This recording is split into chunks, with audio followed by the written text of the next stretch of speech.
इस वीडियो में बात करेंगे हम रॉकेट प्रपल्शन की।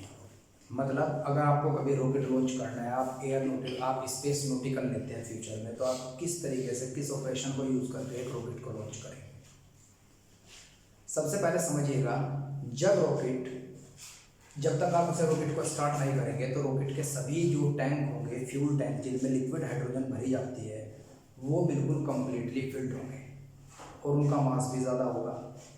मास ज़्यादा होगा तो रेस्ट पोजीशन में जब होगा तो आप क्या कहोगे कि उसका मास तो बहुत ज़्यादा है और उसकी वेलोसिटी कितनी है, 0। उसके बाद आप जब उसे लॉन्च करोगे तो हम उसे लगभग एक स्पेसिफिक स्पीड नहीं देते हैं। हम क्या कंसीडर करते हैं कि शुरू में उसकी वेलोसिटी कम रही और हल्की हल्की बढ़ती चली गई, क्योंकि जैसा जैसा उसका जो हाइड्रोजन लिक्विड है वो गैस बर्न होगी और एक्स्ट्रा टैंक हम कंप्यूटर सिस्टम से उन्हें खोल देंगे तो उसका मास डिक्रीज होगा, लीनियर मोमेंटम कांस्टेंट रहेगा। तो जब लीनियर मोमेंटम कांस्टेंट रहता है और मास डिक्रीज होता है तो ऑटोमेटिकली वेलोसिटी बढ़ जाती है। Concept clear? तो इसी तरीके से रॉकेट को स्पेस में भेजा जाता है। Concept clear to all of you? 100% clear. जरा ध्यान दीजिएगा, मैंने कंसीडर कर लिया let at rest mass of rocket m0 and its velocity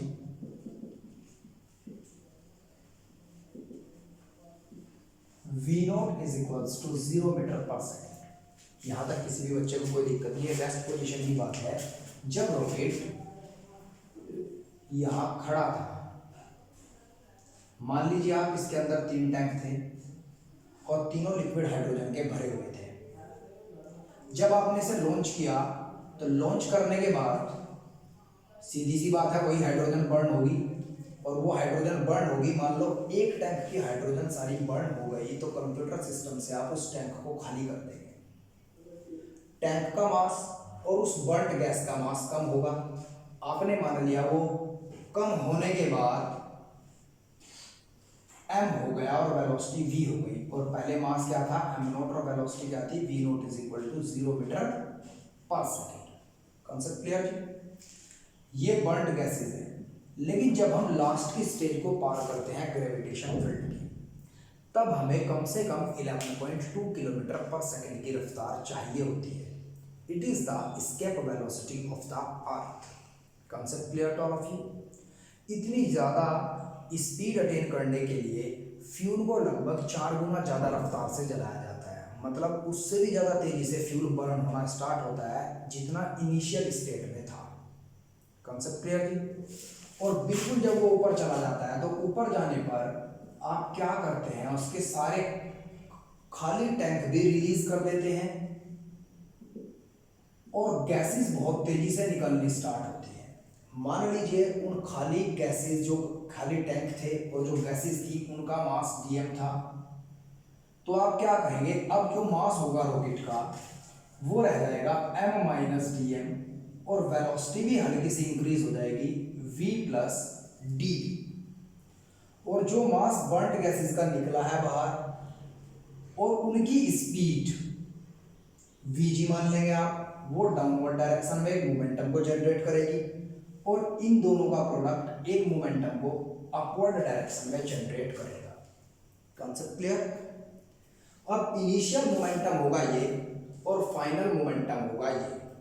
आप कहेंगे कि सर आपने इनिशियल मोमेंटम इसे क्यों नहीं लिया? ये दो सेम अवस्थाएं हैं, सेम स्टेट है मोशन की, तो मोशन का इनिशियल मोमेंटम और मोशन का ही फाइनल मोमेंटम आप लेंगे। ये रेस्ट अवस्था थी, इसके मोमेंटम को इनके साथ रखना मीनिंगलेस कहलाएगा। Concept clear to all of you? तो मैंने लिखा यहाँ at rest mass of rocket is m0 and velocity of rocket is v0। Concept clear? Let on launching due to decrease in mass of fuel, mass of rocket became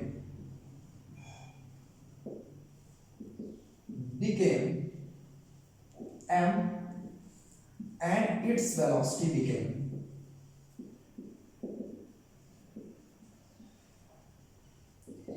v। Concept clear? तो initial momentum कितना हो जाएगा, initial momentum mv, let it be equation first. Concept clear? At final stage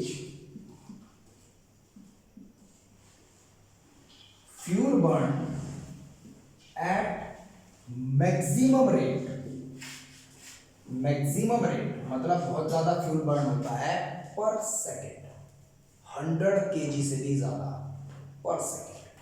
concept clear? And let dm is the mass of burnt fuel, burn fuel का मास इतना अधिक था, इतना ज़्यादा था कि जो टैंक जिस मटेरियल के एल्यूमिनियम के बनाए गए हैं उसका मास नेगलाइजिबल था as compare to the mass of burnt gas. तो मैंने इसीलिए डीएम को केवल क्या मान लिया, मास ऑफ बर्न्ट फ्यूल या burnt gases. Concept clear? And v g is the velocity of burnt gases, burned gases. Concept clear to of you? 100% clear? यहां तक किसी बच्चे को कोई दिक्कत है? चलिए नाउ जरा ध्यान दीजिए, डीएम मास की तो गैसेस बाहर निकल गई रॉकेट से, तो मास बचेगा m minus DM. Concept clear? Concept clear? Velocity कितनी हो जाएगी, जितना मास डिक्रीज हुआ उससे कुछ भी वेलोसिटी इंक्रीज हुई हो तो वो मान ली मैंने डीवी इंक्रीज हो जाएगी, तो डीवी इंक्रीज हो गई। Concept clear? 100%। यहां तक नोट कीजिएगा, जल्दी क्विक, यहां तक अच्छे से एक बार देखो और उसके बाद नोट करो, जल्दी क्विक।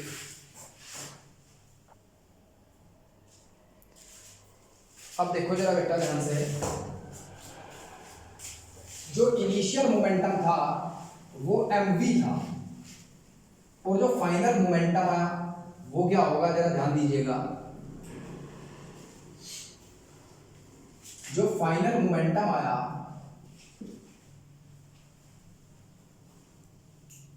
वो किसके बराबर होगा, m minus d m plus sorry into v plus d, और इसमें आप ऐड कर देंगे momentum of burned gases, momentum of burned gases. मैंने यहां माइनस साइन इसलिए लिया है, मैंने माइनस साइन यहां इसलिए लिया है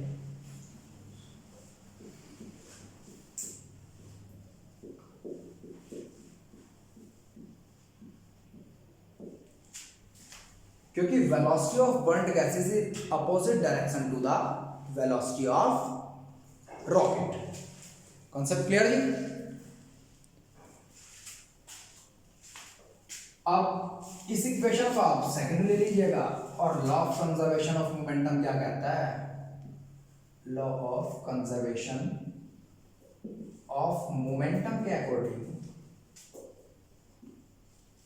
जो इनिशियल मोमेंटम होगा वो फाइनल मोमेंटम के बराबर होगा। क्या होगा जी, एग्जैक्ट बराबर। कॉन्सेप्ट क्लियर हो आप 100% क्लियर? चलिए जरा ध्यान दीजिएगा, m into we m v, m into d v m d v, minus v d m minus d m d v, minus v g d. बच्चे इस टर्म को नेग्लेक्ट कर दीजिएगा, neglect minus d m d. क्यों जी? क्योंकि बहुत छोटी टर्म है, डीएम की वैल्यू ही एम के रेस्पेक्ट में बहुत छोटी है और डीवी की वैल्यू वी के रेस्पेक्ट में बहुत छोटी है। मान लीजिए डीएम की वैल्यू इतने परसेंट थी और भाई डीवी की वैल्यू अपने रेस्पेक्ट में मतलब वी के रेस्पेक्ट में 0.2% थी, तो दोनों का प्रोडक्ट क्या आपके पास कितना आया, 0.02। यही तो आया ना, दोनों की मल्टीप्लाई करके। ये तो इससे और इससे बहुत छोटा हो गया, तो जब दो छोटी डिजिट होती हैं तो उनका प्रोडक्ट उनसे बहुत ज़्यादा छोटा हो जाता है, तो उसे नेगलेक्ट कर देते हैं। अब ये एम वी जब इस तरफ आएगा तो जीरो हो जाएगा। यहाँ आपके पास इस टर्म को ध्यान से देखो, इस टर्म को ध्यान से देखो और इस टर्म को ध्यान से देखो। मैं dm और dm और माइनस साइन यहां से कॉमन ले सकता हूं, तो मेरे पास बचेगा m d v minus v plus v g d m. Concept clear. अब मैं इस टर्म को इस तरफ ले आऊंगा और minus v plus v g d m लिख दूंगा। माइनस साइन से माइनस साइन कट जाएगा, ये कट गया। अब आप यहां पर इंटीग्रेशन आसान करने के लिए v प्लस वी जी को एक कोई कांस्टेंट मान लेंगे। दूसरा मैंने मान लिया let v plus v g is equals to minus u. आप कहेंगे सर u मान लेते लेकिन माइनस क्यों माना? Minus sign show that the velocity of v मतलब रॉकेट की वेलोसिटी और बर्न्ड गैसेस की ऑपोजिट डायरेक्शन में है, इसीलिए मैंने यहाँ माइनस माना हुआ है। Concept clear to all of you 100%। तो आप माइनस लिखेंगे यहाँ dv minus U D M.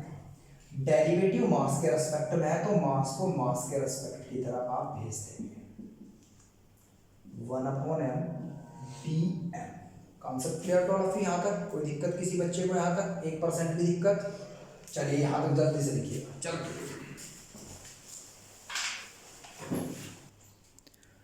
चलो जी, अब इसके बाद देखो जरा ध्यान से, आपको निकालनी है कि टोटल वेलोसिटी ऑफ रॉकेट होगी कितनी। तो टोटल के लिए आप क्या करते हैं? इंटीग्रेशन। क्या करते हैं? इंटीग्रेशन। अब आप एक काम करोगे, इंटीग्रेशन की लिमिट रखनी सीखोगे मुझसे और उसके बाद इंटीग्रेशन करोगे। मैं टोटल वेलोसिटी के लिए क्या करूंगा? Integration both side. तो इधर लिखूंगा मैं integration of d minus u constant है और integration of m with respect to D m. ध्यान दीजिएगा जरा, जब मास रॉकेट का एम नोट था तब वेलोसिटी भी रॉकेट की आपने वी नोट मानी थी जो 0 के बराबर थी। तो जब यहाँ लोअर लिमिट ये लिखी तो लोअर लिमिट इधर ही लिखी, फिर मास हो गया एम और वेलोसिटी हो गई वी। Concept clear. अब जरा ध्यान दीजिएगा, डी का इंटीग्रेशन v होगा और minus u as it is, और m का होता है log mod of m, upper limit और लोअर लिमिट। तो v is equals to minus u log m minus log m not. Concept clear. अब v इज इक्वल्स टू आ जाएगा minus u log m upon n। log m minus n का formula होता है log m upon n। Concept clear all of you. अगर आप यहाँ पर ये माइनस साइन को नेग्लेक्ट करना चाहते हैं तो आप इसे प्लस कर दीजिएगा और इसे ऊपर ले जाइए और इसे नीचे। ये आपके पास answer velocity of the rocket. Concept clear 100%। किसी बच्चे को यहाँ तक कोई दिक्कत आप में से? और अगर आप बुक्स में इसे लोग एक्सपोनेंशियल बेस पढ़ते हैं तो ये भी बिल्कुल ठीक है। क्यों जी? क्योंकि हमेशा ध्यान रखिएगा, बुक्स में अगर लोग ई लिखा हुआ है इसका मतलब है एक्सपोनेंशियल बेस, और लोग का मतलब भी लोग एक्सपोनेंशियल बेस ही है। अब ध्यान रखिएगा, इसको हम इस तरीके से लिख सकते हैं अकॉर्डिंग टू बुक्स भी, बहुत सी बुक्स में से पूरी वैल्यू में लिखा हुआ है log exponential base m not upon m. फिर हमें एक फॉर्मूला याद रखना है कि लोग एक्सपोनेंशियल की वैल्यू 2.303 log 10 होती है, क्योंकि log टेबल 10 बेस पर होती है, इसीलिए आप log e की जगह रिप्लेस कर देंगे इस वैल्यू को। तो आपके पास एज इट इज वही फॉर्मूला आ जाएगा जो आपकी बुक्स में लिखा गया है। Concept clear to all of you और नॉट? 100% क्लियर। यहां तक नोट कीजिए जरा जल्दी। अब बात करते हैं burned velocity of rocket. Burned velocity of rocket का मतलब होता है जब टोटल फ्यूल रॉकेट का बर्न हो चुका हो तो उसका सबसे कम मास होगा उस वक्त। जब मास कम होगा तो उसकी स्पीड सबसे ज़्यादा होगी। तो आप बर्न्ड वेलोसिटी को v भी मान लीजिएगा। बर्न्ड वेलोसिटी किसके बराबर होगी? 2.303 u log 10 बेस। मास तो इनिशियल ये था, अब मास किसके बराबर रह जाएगा? Minus mass of burn fuel, जो मास बचा है इसमें से आप फ्यूल जो बर्न हुआ है उसके मास को आप माइनस कर देंगे। Concept clear to all of you. मैंने मान लिया एम बी, जो मैंने डी एम माना था उसे एम बी मान लिया, mass of burn fuel, mass of burn fuel. कई बुक्स में से आप एम आर बी लिखते हैं, एम माइनस एम बी को आप एम आर मान लेते हैं, मास मतलब रिमेनिंग मास, रिमेनिंग मास। अब जो रिमेनिंग मास है आप एम आर लिख दीजिएगा बस इसे, u log m not upon m r, ये हुआ remaining mass of rocket. Concept clear है? कोई दिक्कत यहाँ तक किसी बच्चे को? 1% भी कोई दिक्कत? अब इसके बाद अगर मैं आपसे बात करूं कि अपथ्रस्ट फोर्स के लिए डेरिवेशन निकालिए, जो अपथ्रस्ट फोर्स था, तो आप कैसे करेंगे अपथ्रस्ट फोर्स के लिए डेरिवेशन? जरा ध्यान दीजिएगा। आपके पास एक इक्वेशन ये आई थी, अगर आपने ध्यान दिया हो, V is equals to minus U D M upon m. अब थ्रस्ट फोर्स, अब थ्रस्ट फोर्स के लिए अगर आपको डेरिवेशन कहा जाता है तो आप इस तरीके से करेंगे, इस तरीके से मैं बताऊंगा। इस इक्वेशन को आप दोनों तरफ टाइम से डिफरेंशिएट कर दीजिएगा, डी बाई डी टी से मल्टीप्लाई करके माइनस यू मैंने कॉमन ले लिया, एम कॉमन ले लिया और d M upon D t, मतलब मैंने टाइम के रेस्पेक्ट में दोनों तरफ इक्वेशन को डिफरेंशिएट कर दिया। अब यह आया आपके पास change of velocity per unit time acceleration, minus U upon M that is equal to D M upon D T. और इसके बाद अब देखो जरा ध्यान से, एम इस तरफ चला जाएगा, m a is equals to minus U D M upon D t, ये हो गया force. F is equals to minus U D M upon D t. तो जरा ध्यान दीजिएगा, जो अपथ्रस्ट फोर्स होगा वो directly proportional to the rate of mass of burned fuel के डायरेक्टली प्रोपोर्शनल है। जितना ज्यादा फ्यूल कम से कम समय में बर्न होगा उतना ही ज्यादा अपथ्रस्ट फोर्स होगा, उतनी ही रॉकेट की ज्यादा स्पीड होगी। Concept clear to all of you? 100% clear? 100% clear? ठीक है जी। अब जरा ध्यान दीजिएगा, मेरी बात समझिए जरा ध्यान से। ये नेगेटिव साइन सिर्फ आपको ये बताता है कि फोर्स बढ़ता चला जाएगा और मास घटता चला जाएगा। नोट डाउन जरा क्विक।